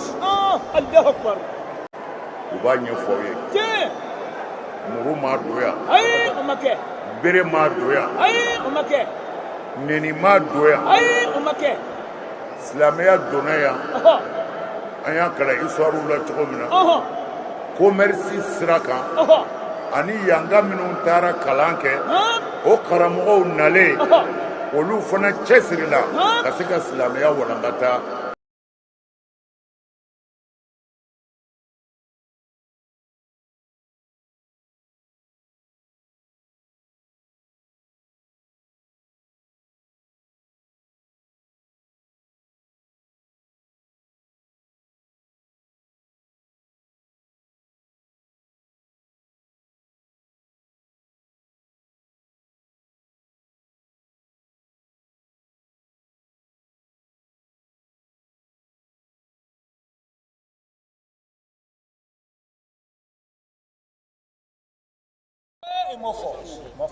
Jeli ko a ka seli bila, mais i bɛna dɔn sisan ko seli ti foyi ɲɛ ni jogo tiɲɛna. Sa misiri kɔnɔ, sa misiri kɔnɔ, ala kira ka hadisa filɛ wulibali don, a ko yushak, a ko ala timɛ bilen, an ya'ati ala nasi zamanun la yabqa min al-islami illa ismuhu wala min al-qur'ani illa rasmuhu masajiduhum amiratun wa hiya kharabun min al-huda ulama'uhum sharru man tahta adimi as-samai minhum takhruju al-fitna wa ilayhim ta'ud. Ala kira ko di, a ko ala timɛ, ko a timɛ bilen, o fɔlen ale fɛ a sanba 1,400 ni kɔ de ye nin ye, o fɔlen a fɛ ani sisan cɛ. Ayiwa, ko san 1,000, san 400, san 40, san 4. A ko cogo di? A ko ala timɛ bilen koyi, ko waati dɔ bɛna mɔgɔw sɔrɔ sisan, ko ala timɛ. San 1,400 kɔ kuma de ye nin ye. Ani 6. Ayiwa, jazakumullah khair. A ko la yabqa min al-islami illa ismuhu, ko wallahi foyi tɛ to silamɛya la a tɔgɔ kɔ. N yɛrɛ ye silamɛ ye, ko jogo bi ban pewu, ko silamɛya tɔ bɛ to dɔrɔn n ye silamɛ ye. Ne ka kuma don wa? A ko cogo di? Foyi tɛ to kuranɛ na a bɛ papiye kan kɔ. A ye n'an ka su saraka bɔ, n ka sokura jɔra, a ye n'an ka kuranɛ kalan, ko a tɔ bɛ kɛ a bɛ papiye kan. A bɛ papiye kan. Ko masajiduhum, k'u ka misiriw, a mira, e ko a sɛbɛkɔrɔ jɔlen don dɛ. A k'u ka misiriw cɛ ka ɲi o don, mais kira yɛrɛ fatura misiri min kɔnɔ, ni san nana u bɛɛ bɛ ɲigi. Bukhari b'a fɔ ko ni kira kun y'a te turu sallallahu alaihi wasallam, n'a y'a te wuli, k'i bi bɔgɔji de siɲɛnɛtɔ ye ka bɔ a te na ka jigin. Bɔgɔ 5, a ka misiri bɔgɔ 5, san de bi don a kɔnɔ. Jiri faraw sɛbɛ u ka fɛn tɔgɔ di damaro fɛrɛw, o de kelen bɛ k'a bili. Maa o maa ka jan ni min suli i kunkolo b'a a bili sɔrɔ. Sahabaw bɔra o misiri in de kɔnɔ, mais kira ko k'an da bɛna kɛ palɛw ye. A mira, ko misiriw bɛna jɔ ka ɲɛ dɛrɛ, ko seli yɔrɔ bɛna ɲɛ, ko selilaw bɛna caya. Mais a ko cogo di? Wa hiya kharabun ko t'i ci fɛ k'a misiri binnen don minal huda kandangelen d'a kɔnɔ n ye muso janfa ka muso wɛrɛ ɲini n ye cɛ janfa ka n yɛrɛ di cɛ wɛrɛ ma n ye wali nafolo détourné n taara dabalijugu kɛ ko n bɛ nin ta tiɲɛ n ye nkalonjugu da nin na olu de b'a kɔnɔ a fɔra i kana seli de ko i ka seli ɲuman de kɛ seli ɲuman tɛ ten dɔrɔn ka wuli ye i te bi fin i bɛ taa jahanɛmɛ kɔnɔ ala kira de y'a fɔ dulu jiba ne ye nin fɔ ye te viw ala kira tile la sallallahu alaihi wasallam te viw de tun bɛ yen u selila fɔ k'u te fin f'u bɛ wele de ko te viw su dulu jiba mɛ kira ye mun fɔ a ko ni ninnu balola diinɛ bi bin ko ala juguw don o ala jugu kelen dɔ donna ka na ala kira sɔrɔ misiri kɔnɔ sallallahu alaihi wasallam hali a ma kira fɔ ka ɲɛ a tɛmɛna n'a yɛrɛ a taara don misiri kɔnɔ ko Allahu akbar sahabaw ko kira ma ko an ye min f'u ye ko nin de don ko nin ka seli ko a ka kuranɛ ko a bɛ ala fɛ bi kira ko a ko wallahi a kɛra aw la aw bɛ mɔgɔ dɔ ka kuranɛ kusaya ta ye a bɛ dɔ ka seli kusaya ta ye ko mɛ wallahi u bɛ kuranɛ min kalan ko a ti b'u da hali ka jigin k'u dusukun sɔrɔ ayi a t'a sɔrɔ kira ko ten ko n'u balola ko silamɛya bɛ sɛgɛn Abubakar ko an t'a fa kira ko t'a fa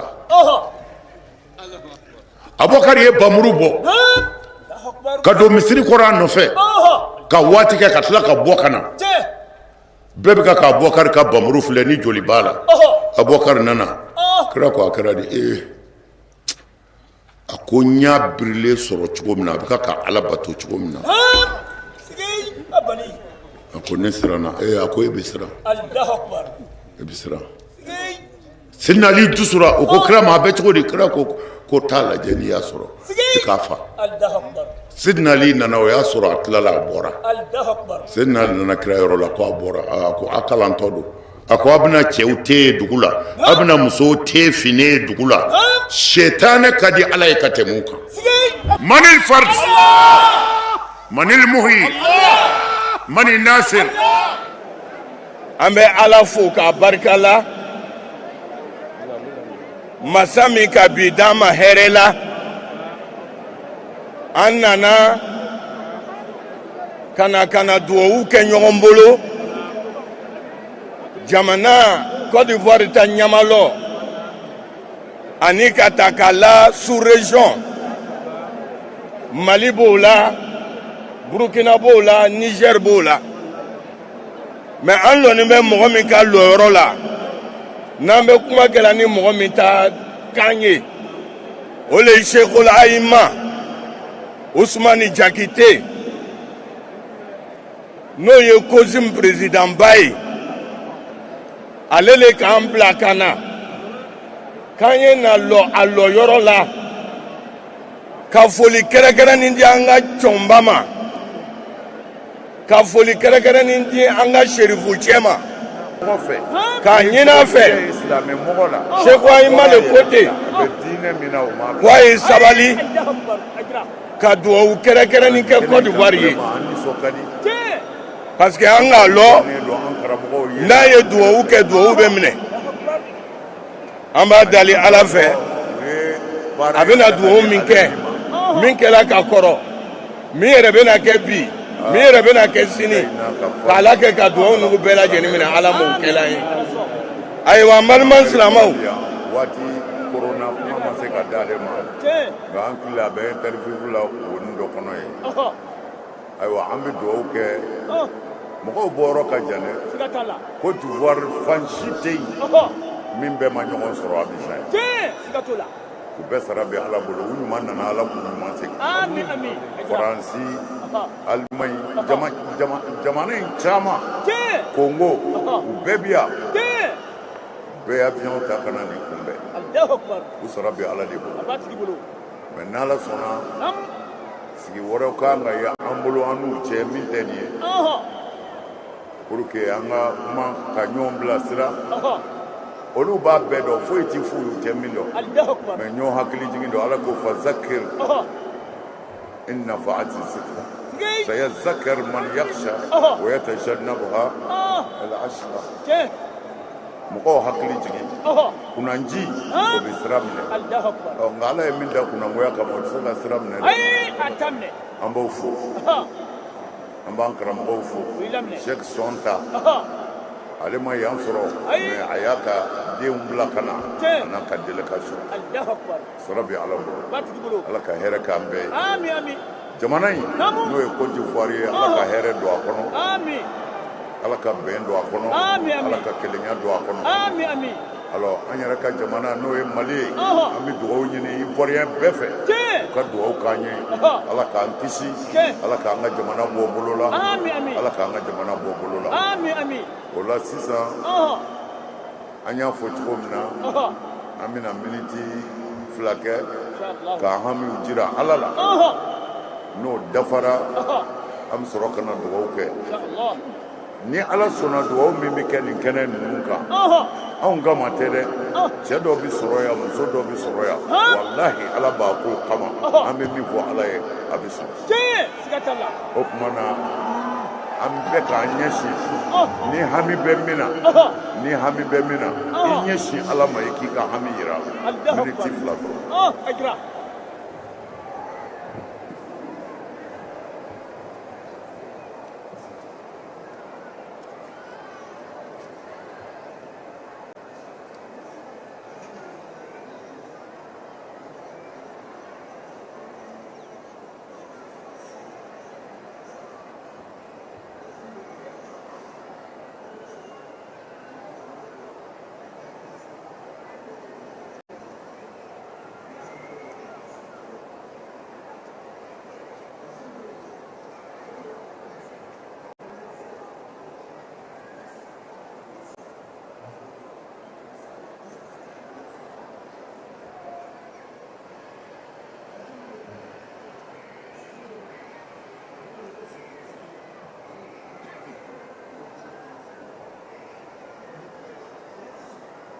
caman fɔra dɛ ala k'a bɛɛ minɛ ala k'a bɛɛ minɛ ayiwa komi an ka laada jamiyati ansarudin islamiya ka laada an b'o latile yan an bɛ sɔrɔ ka dugawu kɛ n ti 2 fara ala kan n ti 2 fara ala kan n ti jɛnɛya kɛ n ti sonyɛli kɛ n ti den faga n ti namara kɛ n sen kɔrɔ n t'a kɛ n bolo kɔrɔ ni kira Muhammadu ye n bila baara ɲuman min na n b'a kɛ manil farj manil muhyi manil nasir manil kafi manil wahhab wahid la ilaha illallah rabbana atina fid dunya hasanatan wa fil akhirati hasanatan wa qina adhaban nar افتح لنا ابواب رحمتك اللهم افتح لنا ابواب رحمتك وارزقنا من عندك رزقا واسعا كثيرا لا مقطوعة ولا ممنوعا انك على ما تشاء قدير واهدنا جميعا الى صراطك المستقيم صل سبحان ربك رب العزة عما يصفون وسلام على المرسلين والحمد لله رب العالمين